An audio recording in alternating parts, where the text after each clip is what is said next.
The campus of the Massachusetts Institute of Technology is the setting for the 1979 Jacob Bronowski Memorial Lecture.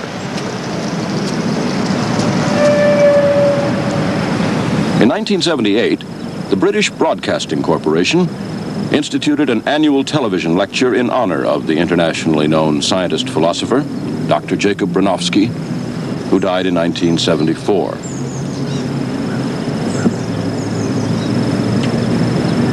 The special purpose of these lectures is to celebrate and commemorate the role that Bronowski played in the development of what might be called the art form of making scientific television programs. The lectures are to be concerned with science and its relationship with the non-scientific world.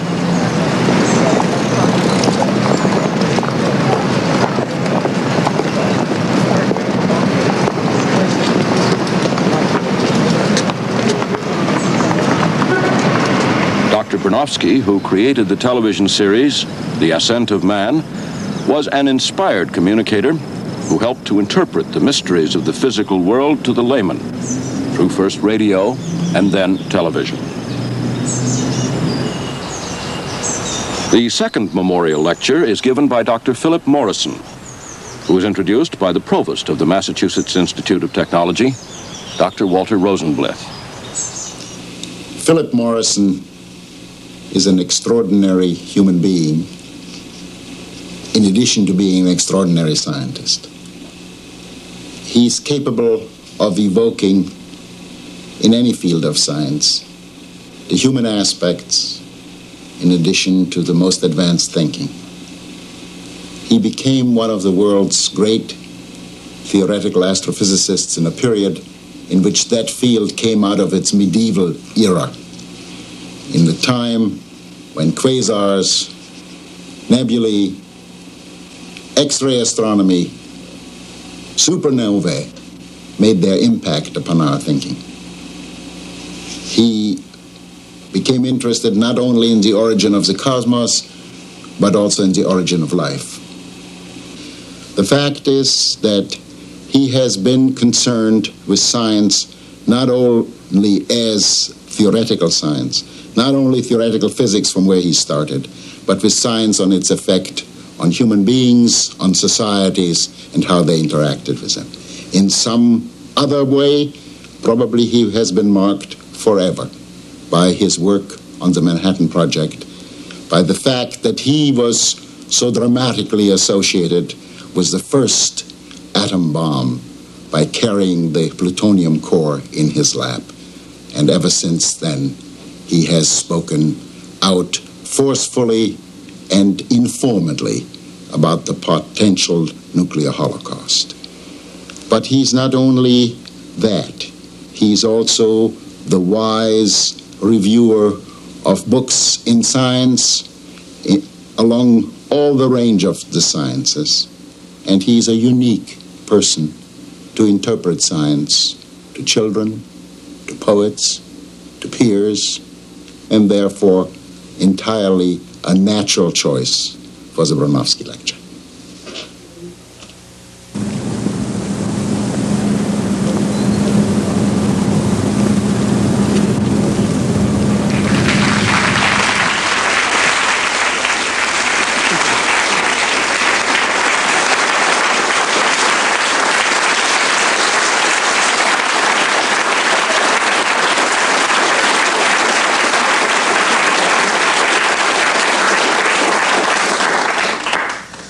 Thank you.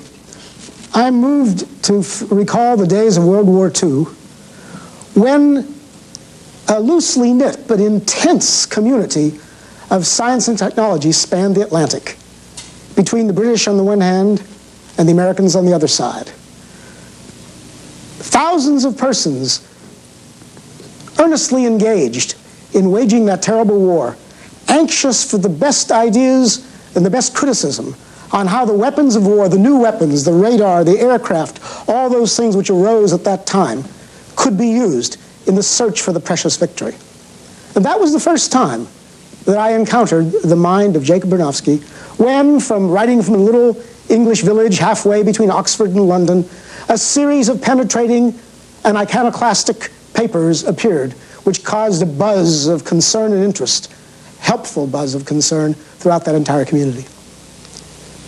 The shuttle of war tangled our experiences even more closely just at the end of the war, when I, for my part, was sent by our government to walk the rusty ruin of Hiroshima, to reflect upon what had happened there, and to measure and report. And he, quite independently, was sent by the UK government on a similar errand. We didn't encounter each other, we didn't know of it, until later on, months later, when we read mutually the reports of that galvanizing experience. A few years later, again by chance, we each arrived at MIT to spend a visiting year. And from that time on, our paths were distinct, separated often by continents and by oceans, but always together in the sense that we were communicative friends who, from time to time, enjoyed each other's company. And I want to begin by pursuing a theme which was his own theme in that rich legacy of idea and image, which he called the ascent of man.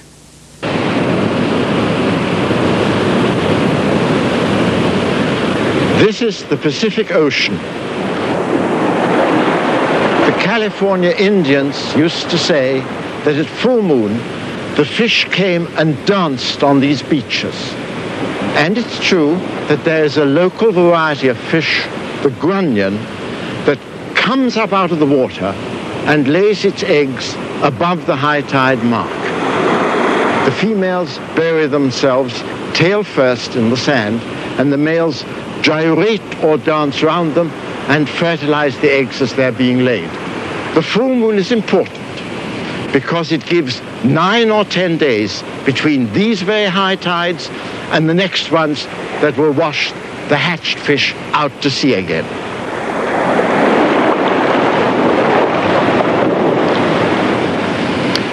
Every landscape in the world is full of these exact and beautiful adaptations by which an animal fits into its environment like one cogwheel into another. Millions of years of evolution have shaped the grunion to fit and sit exactly with the tides. But nature, that is evolution, has not fitted man to any specific environment. On the contrary, by comparison with the grunion, he has a rather crude survival kit. And yet, this is the paradox of the human condition, one that fits him to all environments. His imagination, his reason, his emotional subtlety and toughness make it possible for him not to accept the environment, but to change it. And that series of inventions by which man from age to age has remade his environment is a different kind of evolution, not biological, but cultural evolution. I call that brilliant sequence of cultural peaks the ascent of man. Let us take up the challenge of that paradox. We are not the only creatures who change the environment. Most do something of that sort. But how we do it, and the degree in which we do it, and above all, the rate at which that change occurs, are the significant features that I think I can tease out of our own condition. Now, curiously enough, the somewhat odd title which we have chosen for these remarks this evening, Termites and Telescopes, is based on this idea that I've just put forward, added to a school day's experience of my own, when somehow, I cannot recall the book that was there, somehow I encountered in a book the strange remark that the mark, the criterion of true civilization, of real civilization, was the ability to construct the true arch. Now, I don't know what architectural critic or thoughtful student of cultures made that remark, which I regard as absurd, a way primarily to exclude the Mayans from a discussion by a man who probably understood very well Greek and Latin, was very poor in the older languages. But that remark stuck in my mind, as chance remarks do. And a couple of years ago, I was astonished, thinking along the lines of Ascent of Man, to encounter the clear demonstration, explicit evidence, that there are social insects, in fact, certain species of termites, which I will speak about, which in fact construct the true arch. And therefore it is my task, if I'm to understand the nature of man, the nature of termite, if we were to consider that, we must at least absolve ourselves from this requirement to admit the termites to the, or perhaps to admit them we should do, I don't know, to enter them into the coterie of the true civilizations. And it turns out that when you examine not simply this little criterion, of course it's always at these simple gates, dear to examination setters, but very poor for real science, if you look and see how they make the true arch, which they do, and compare it with how we make the true arches, which from time to time we do, the how makes a world of significance in the distinction. And that is what I want to talk about. And I will try to say, I think I'll have to say some strange things in the course of drawing conclusions from this difference. In order to bring a little sense of what the termites are like, we have at our disposal a short film, quite a beautiful film made in Australia. Here is a landscape dominated by termites. Each termite nest is a city of creatures. There they are, blind for the most part, 100 or 200,000 living in a single nest. These nests endure for decades, and the busy termites build and maintain them and live out their lives in such communities. Governed, it is fairly plain, by complex rules of social behavior. Here you see the queen mother. She is, of course, the queen mother. All the members of the nest are not only a city, but a family. Some hundreds of thousands of her offspring people the nest of the termites. This creature is tended by specialists, fed, cared for, groomed, guarded in every way. Here you see more workers moving about the eggs, caring for the eggs and the larvae of the next generation with solicitude. Their communication is tactile and, of course, chemical. Precise chemical signals, a few of which are now known, are transferred between the individuals. The white form, of course, is a larva. The specialized workers and even more specialized soldier forms, which we should soon see, in the first stages look alike. Well, no one is quite sure in all species whether their inbuilt differences, which will be apparent, are, you see the mandibles of this fierce soldier, his jaws fitting him to guard the nest entrance. In the first stages, he came from just such a little white tame larva as any other worker. Whether it is subsequent treatment or whether there's some genetic difference is not absolutely certain. Here they are, taking into the nest the wood, the source of the cellulose, from which, by the use of symbiotic bacteria, they derive most of their energy. There are thousands of species of termites, and the differences are not unimportant. Therefore, I can talk only in the most generalized and approximate way. But I do not think I will mislead when I talk about what seem to be among the most advanced of the termite species, principal member of a genus of African termites, which carries everything to an extreme. These termites are larger. Their nests are larger still than the Australians. The population of nests may well run to 2 million individuals. The queen is the mother of all, and she lives 10 or 15 times the average life of a worker. So during her lifetime, she gives rise to tens of millions of offspring, any 2 million of which may be occupying the nest at a given time. They are agriculturists. There seems little doubt that the fungus species found inside the nest of these termites, which is known in some cases by experiment to be indispensable for their livelihood, for their welfare, is found nowhere else save in contact with these animals. It is tended, sown, cropped, reaped, propagated, and resown by the termites, season after season, a special fungus. That nest shows you the central region of many chambers where the fungus garden is kept and tended by the horticulturists blindly in the dark. Now notice the support structure of the nest. Notice how open the structure of the nest is. This is indispensable. These organisms must maintain a humidity and temperature condition, a flow of air adequate for their own welfare, for that of the larvae, and for that of the fungus garden upon which they depend. No crude, of course there are many species that have many cruder nests without such architectural features, but these advanced termites could not really survive without some means of making a structure which was airy as well as strong, which could be as large as it has to be, and yet allow the passage of air with natural convection, and sometimes even with forced convection, to the insects moving to assist the air in its motion to play its role. Now, what has been learned in the past 10 or so years by remarkable studies of these animals in the field is the mechanism by which the termites can build, Macrotermes, as you see it in this picture at the left, can build the true arch.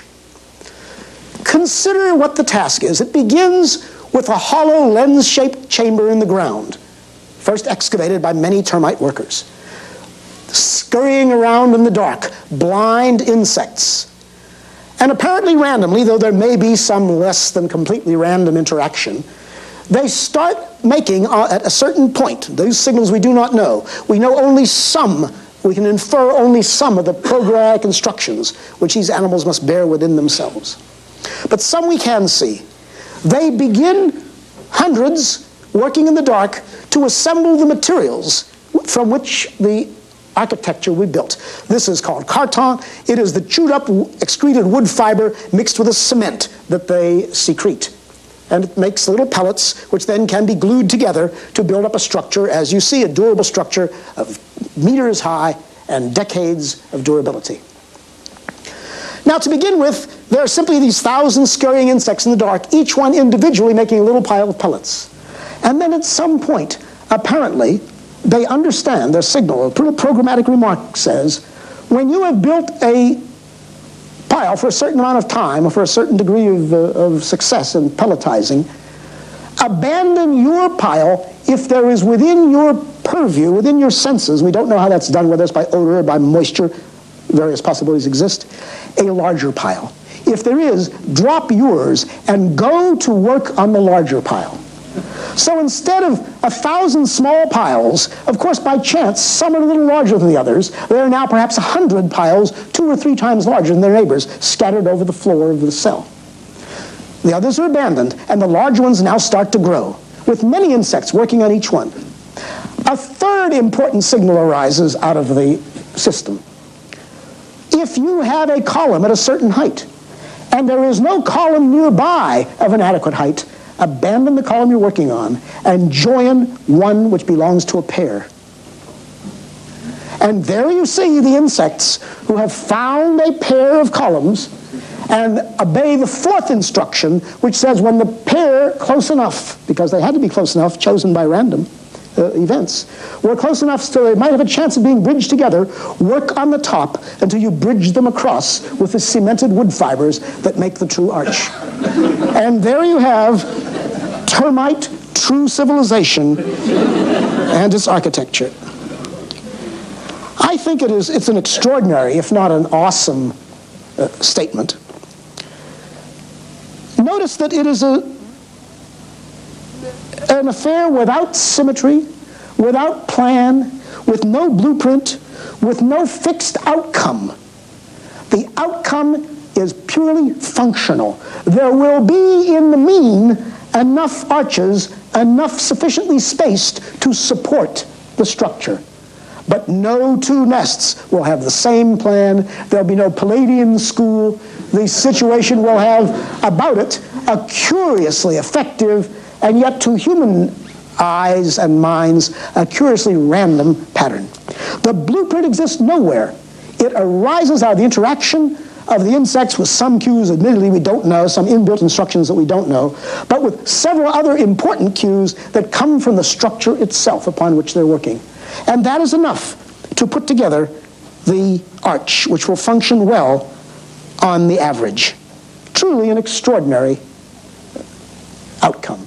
And the outcome, as we are constrained to believe, of the processes of natural selection on the complex genetic structure which these insects bear.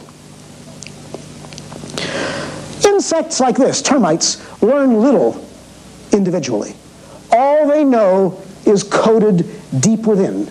They have very few tricks individually. It's hard to distinguish the actions of one from another.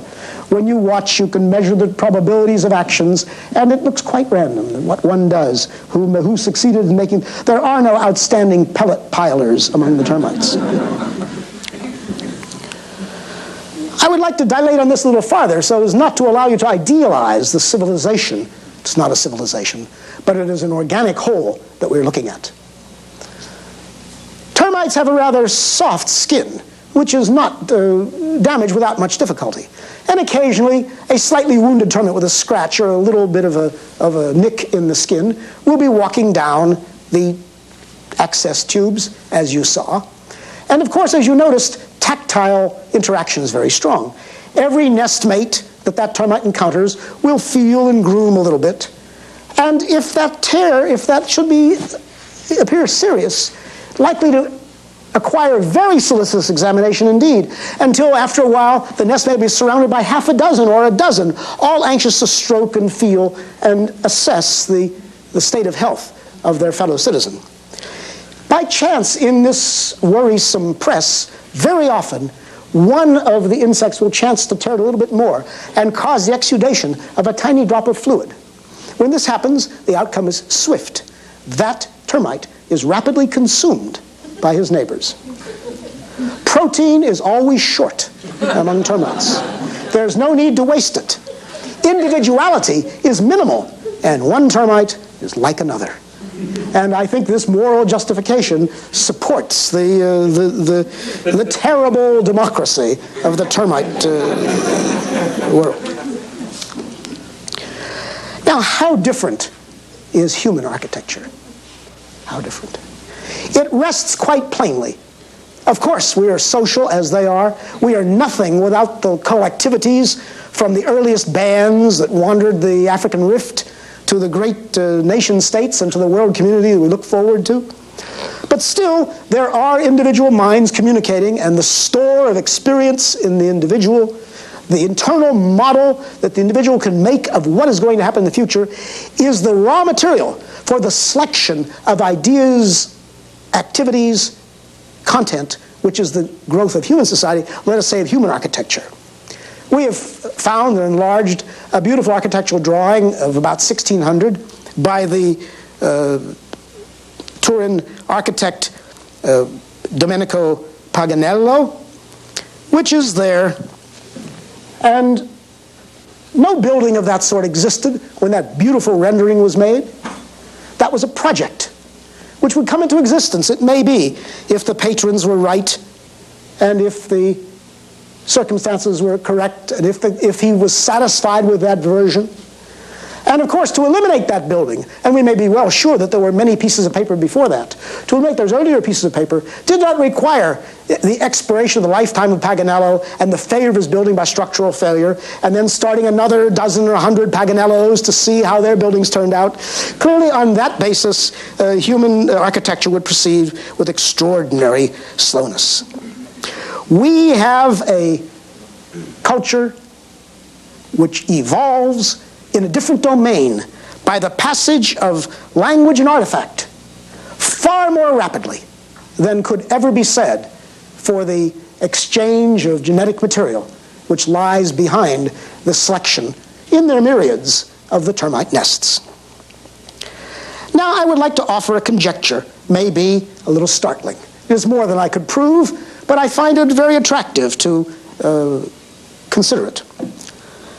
Is there, in fact, a limit in kind to the operations of evolution in natural selection of the genetic material? Have the termites reached some limit?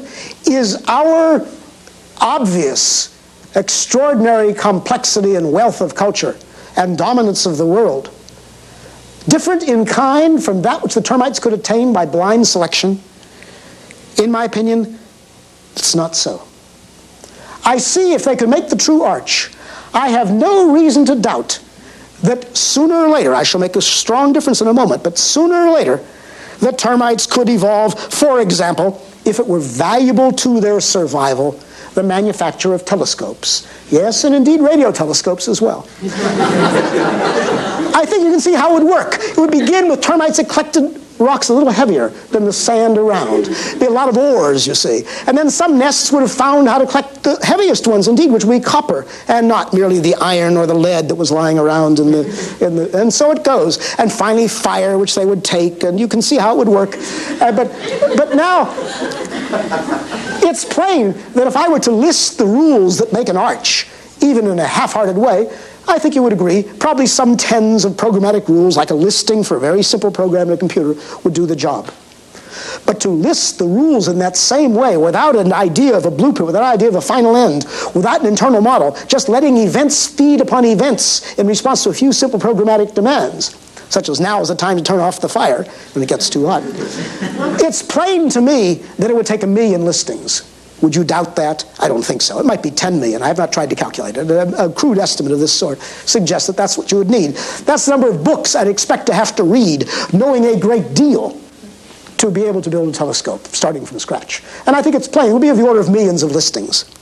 But now the listings accumulated for the termites over tens of millions of years. When our ancestors, a different species, but of the hominid strain, were arboreal in the African rift, the macrotermes were building, we are pretty sure, excellent arches. Their progress is painfully slow. And for me, that is the difference. That is what we represent as against the blindness of the disindividuated and learning-free termites. They can achieve anything that is in interest of their survival, have a chance to do that. They're not certain, just as indeed we are not certain to fulfill our destinies. But they have a chance to fulfill their destinies, whatever you set, whatever grandiose goal you set, provided you allow the depths of time, the caverns of time that is required. But the world is not built to allow that time.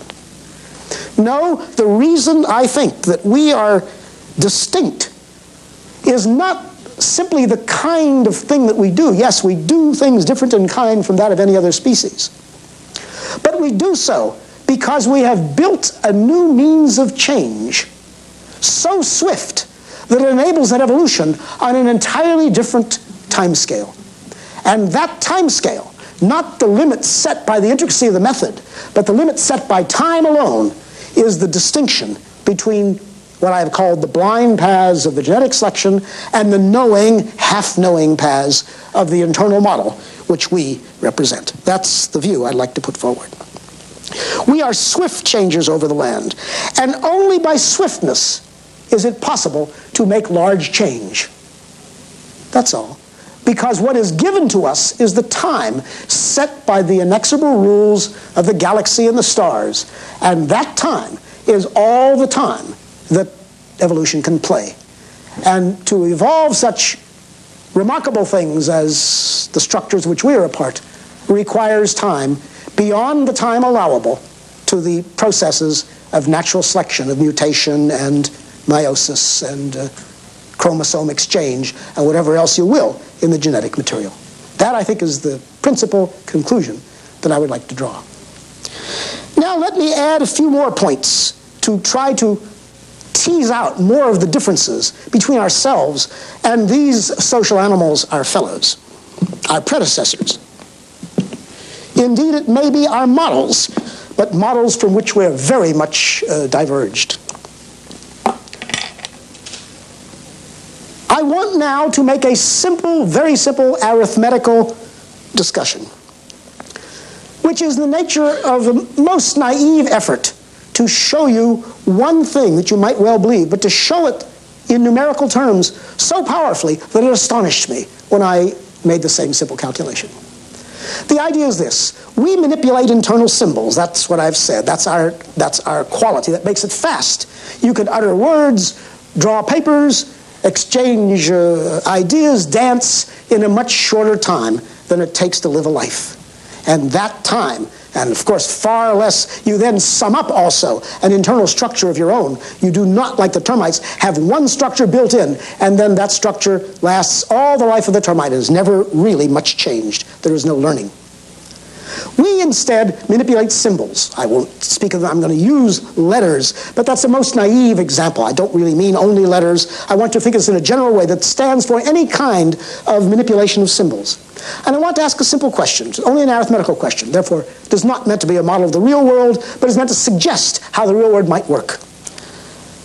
If you had but 3 symbols, as perhaps a chimpanzee could master, or even a mammal less related to our intelligence strain, I could imagine that they deal with 3 symbols, and of course, if I ask for 3 symbols, there are 3 that come at once to mind. MIT. And I will simply use those symbols. I'll try to exhaust for you, very simply, all the possible combinations of 3 symbols, because that's what you could do. If you're able to arrange 3 items, which isn't very much, you can make, of course, quite a number of combinations, and I will do it in a systematic way. So I'll put down the M, and then IT, and then I try the M again, and I can only exchange those 2. And I've got everything to do beginning with M. And of course, I begin with I, and then I can add TM, and I can begin again with I, and add MT, and that's all I can do beginning with I. And then I can try again. It's not very difficult, and I get TMI, and I start with T again, and I invert and get IM. And now I've exhausted the canon of combinations with 3 symbols. It took under a minute, half a minute. But now, what is remarkable, what is, I think, perhaps one of the most important of all arithmetical facts, is the following conclusion, which I only state, but I'm sure that many will be able to check my calculation. I don't think it's wrong. I was so astonished by it, I checked it 3 or 4 times. Suppose I were to try the next word that I might think of, a good long word, technology. Well, I might bravely go out to do the same game on technology. How many ways can I rearrange this? So I'll try. T, C, E. But I'm sure you all agree it would be tedious to go through this whole operation. Even allowing for the fact this is not an honest 10-letter word, but has 2 letters repeated. If I were simply to write down at the same speed the number of variants of 10 symbols with 2 repeats, taken 10 at a time, as I have done here 3 at a time, the increase from 3 symbols to 10 symbols makes the inordinate difference that instead of under a minute to write those, I would succeed in writing all the possibilities generated from technology only in lecturing 8 hours a day, 5 days a week, for 3 academic years to write down.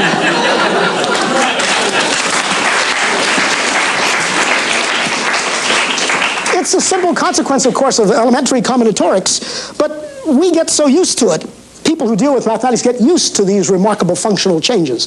But in fact, I think it's quite remarkable. And for me, it stands as a sign that it is most critical to develop an internal model of some strength. I can't say where that strength comes. I know that as you develop an internal model, which gets stronger and stronger, able to handle more and more complex orderings and reorderings of internal content, at some point, that will acquire an inordinate power. And just before that point, its power will be quite minimal.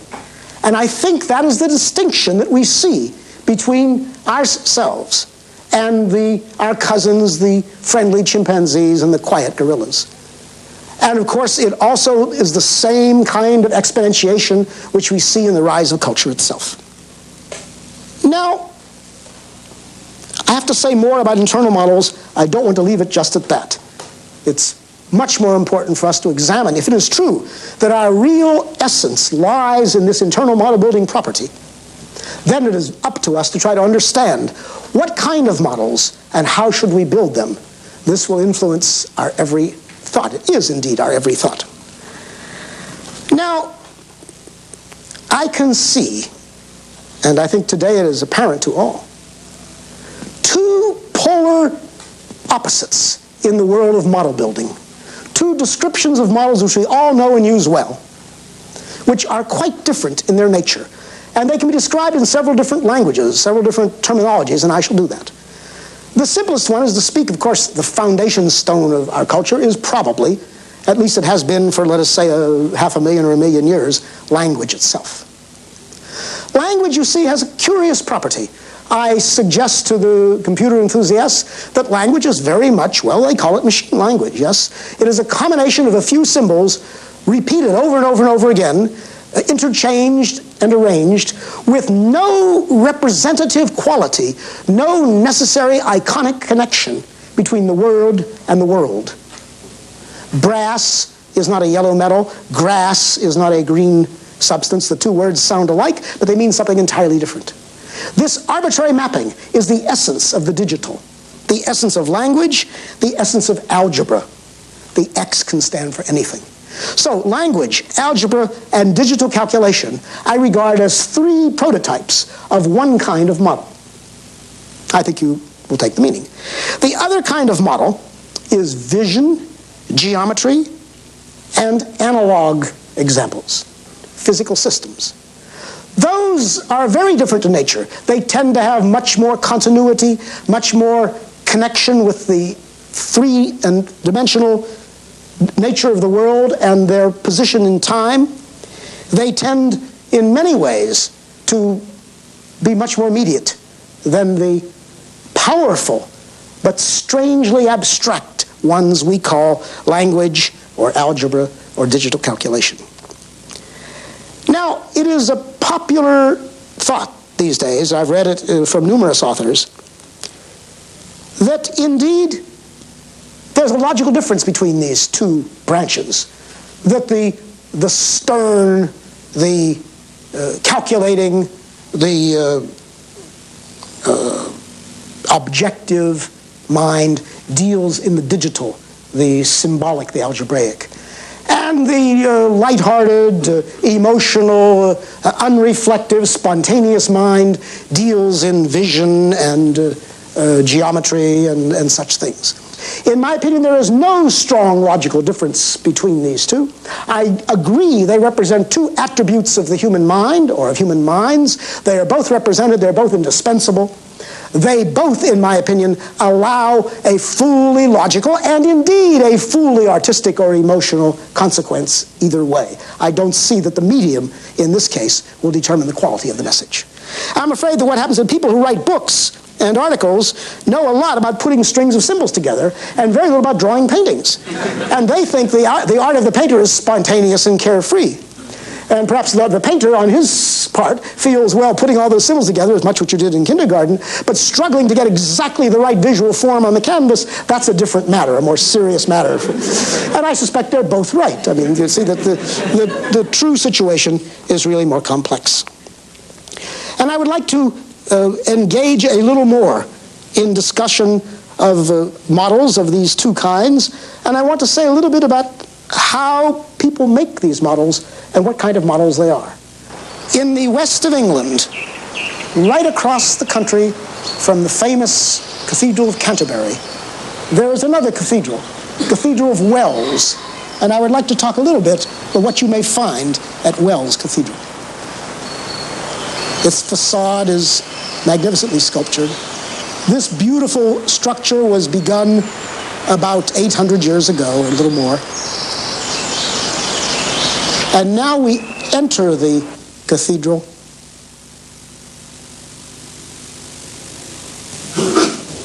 To find the cathedral clock.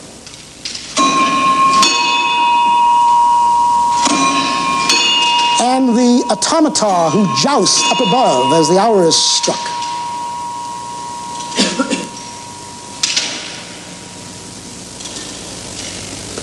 This clock was built in Chaucer's day. We go up towards it, we see the great sunburst, which is the principal hand. That hand travels round the dial. Another dial within, marking the phases of the moon, and bearing a beautiful inscription, which I shall use in a moment. As the day wears on from noon, the sun bursts the top. The sun will go right underneath to the bottom of the dial and back up again to the top, turning once in 24 hours. A model, indeed, of the turning Earth. Not, I may say, like our unfortunately degenerate watches, which when they have turning hands at all, go round twice in a day.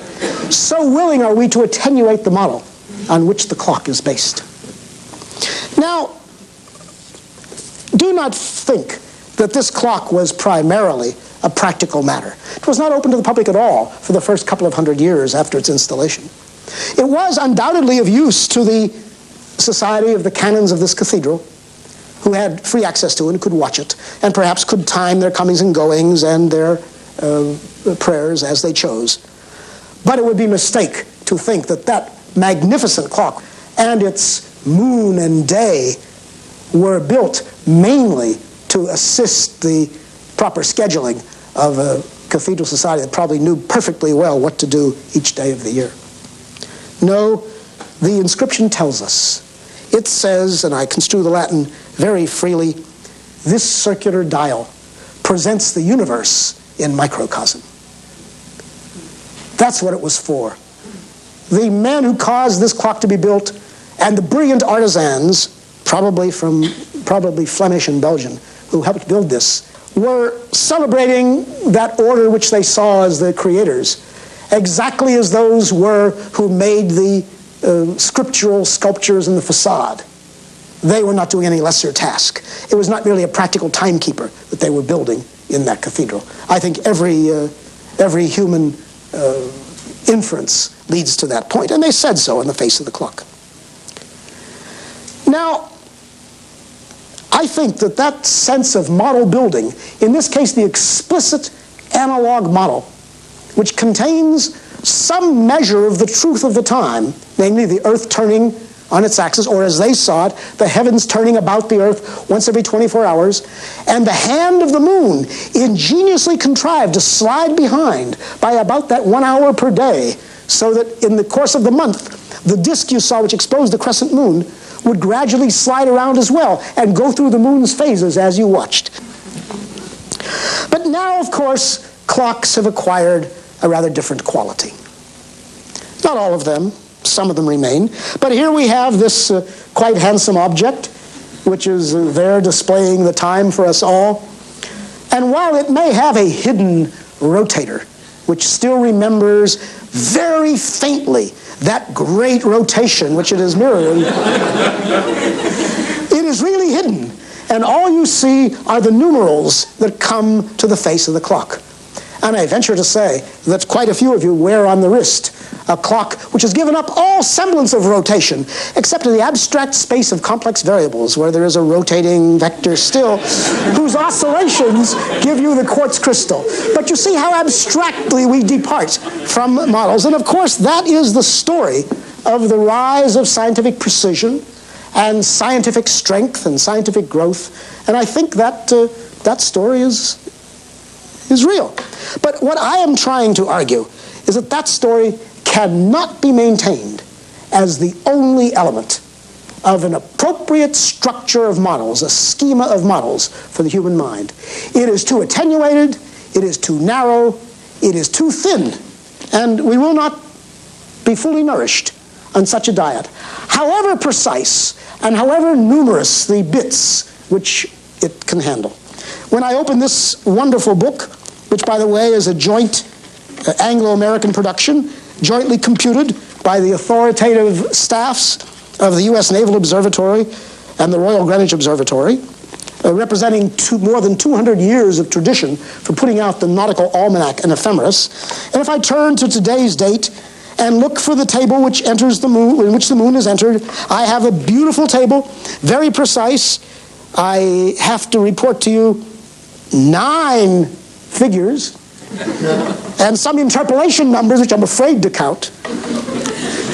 And they go through the hour, and they will tell you, hour by hour, the position of the moon, just as the great clock of Wells Cathedral has been doing for these 700 years, but I think not so beautifully and not so richly, and each to its own purpose. I would not undervalue for a moment, I would defend intensely the energy, the strength of human spirit, the cooperation which has given rise to the digital tables of the nautical almanac and ephemeris, which have freed us, for example, from the fear of the eclipse, which has become cataloged. Still awesome, still marvelous, but something now we recognize in that order of nature that we only partially perceive. But all I would like to say is that that method, which I regard as absolutely indispensable to science, and never to be done away with, and never to be cannot be overpraised, is nevertheless not complete. It is not the whole story. It cannot be the whole story. It has never been the entire story. And at our peril do we celebrate the tables and the digits and forget the simpler, the analogical, the visual, the sensory, which lies at the other pole of the internal representations of the world that we human beings must live by. Now, of course, I have come to the place where I can introduce that other domain of internal modeling, of representation, which is not science at all.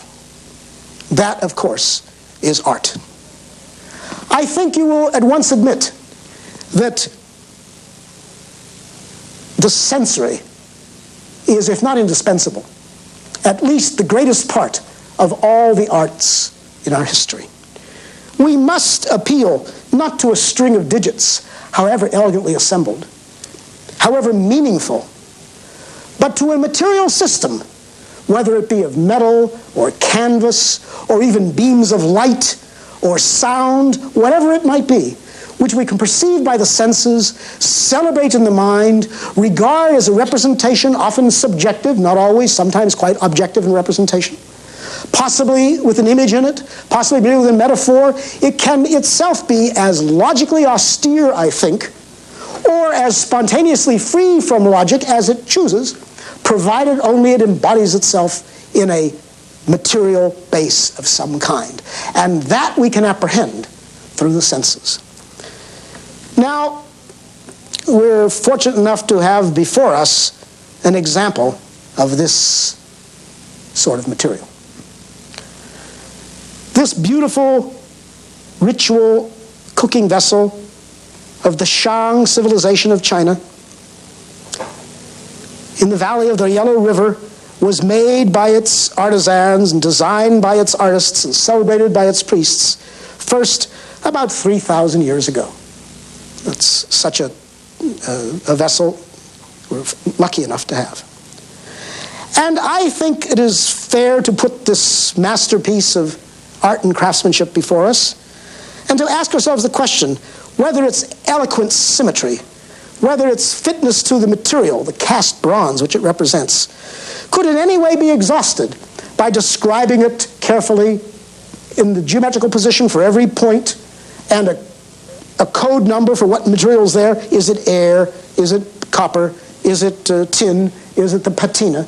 I think this long string of numbers, which logically is equivalent, and which indeed can generate, and does generate for the television audience, just the picture that we see, is nevertheless not the same as the object which is in front of you. It must be transmitted to us through a sensory channel.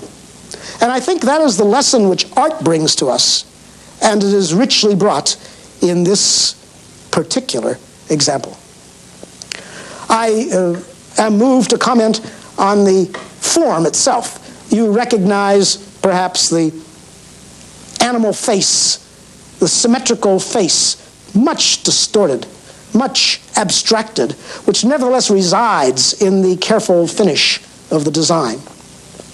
And even more striking, the artful use of these flanges as a piece of the design, where it is pretty clear that they are indispensable to the technique of manufacture, to the piece molding which enabled the artisans of 3,000 years ago to put this together. But so much were they imbued with the notion that the object was in a material, a real material, and not simply an abstract model in the mind, that they fused the ideas together and made the material and the form cooperate in presenting to us a work of beauty, which across a world of time and society, a gulf we can hardly cross, still I think speaks to us with extraordinary care and eloquence of this speaking from such an ancient time. If I have to draw some conclusions from what I have said, I must hold that it is true that we operate primarily in a different time scale. And since we have a different time scale, we therefore have a different scale of complexity and performance and error as well, I would say, than the beings, the creatures of the termite nest, modifying the environment across the Australian plains. We are different. But that difference does not lie in the fact of evolution. It does not lie in the limits to which life can attain.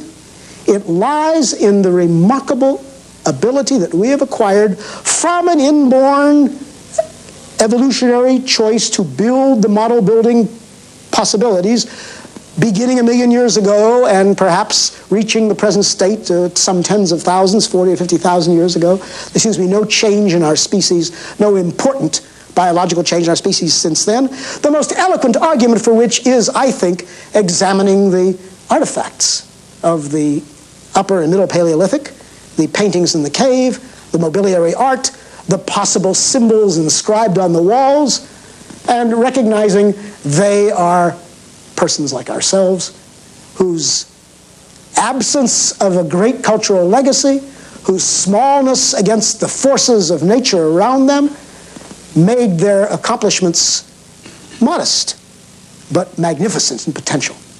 And we are presumably trying to eventuate that potential in our lifetime. Now that we are 4 billion people and not 400,000 persons on the face of the earth.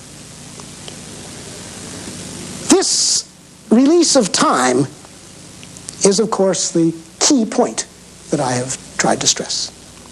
But it is a release of time which is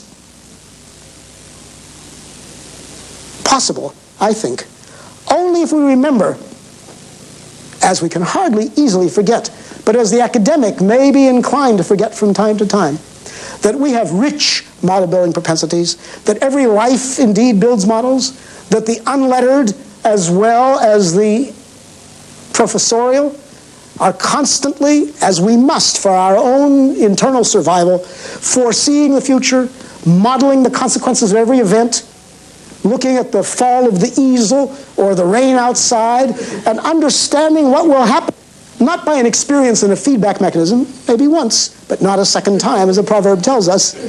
We learn from experiences, we construct the internal model, which is the only way that we have of managing our individual lives and our social, our cultural exchange, that language from our society in which we are embedded from earliest youth.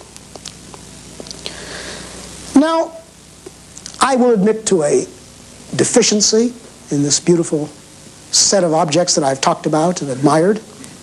It's an evident deficiency. What I have talked about and what I have been able to show with the help of our good friends is only the sunniest of the landscapes which the human mind has illuminated, which human society has constructed in its million years, or 40,000 years, or 10,000 years, whatever time span you choose to mark your statement of what our continuity is. And I would be dishonest were I not to admit that besides the sunny landscapes, I could have shown, and I will mention, dark and ugly ones. You can add to the list for yourself, but I will mention only a few. There are the craters, the bomb craters pockmarking the rice paddies, the demilitarized zone in the Indochina Peninsula. There is the wreckage of the houses in the South Bronx and the travesty of a city community in Soweto, far away in the tip of Africa. Add your own, you will not be surprised. Those, too, are consequences of the power of human society to envision the consequences of its acts and to construct them, social, physical, informational, yes, indeed, in the realm of idea alone, for they extend beyond the material, certainly to the domain of ideas. Our power to shape is a power for good and for evil. There is no more obvious comment that I could make than that. And when I have said that, I will not close despairingly, for I think we have very good reasons not to do so. What our power for shaping means, seems to me it's double. It implies responsibility for those forms we make. And since we can shape the world, and can sometimes shape it well, it implies, I believe most firmly, hope as well for the forms we can make in the landscape. And now I would like my old friend Jacob Bronowski to have the last word.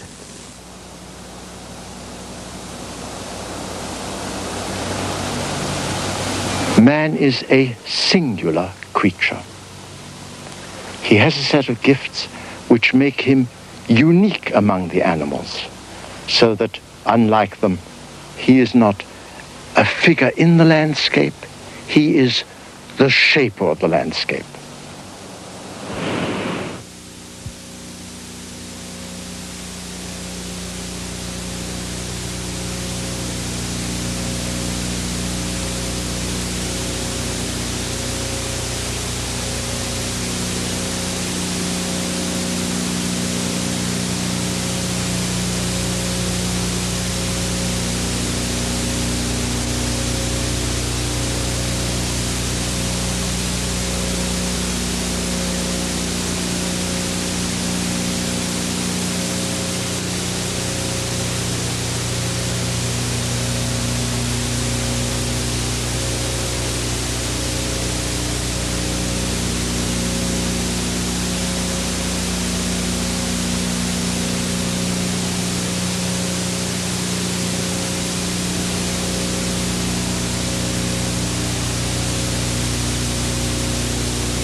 For a transcript, send $2 to this address.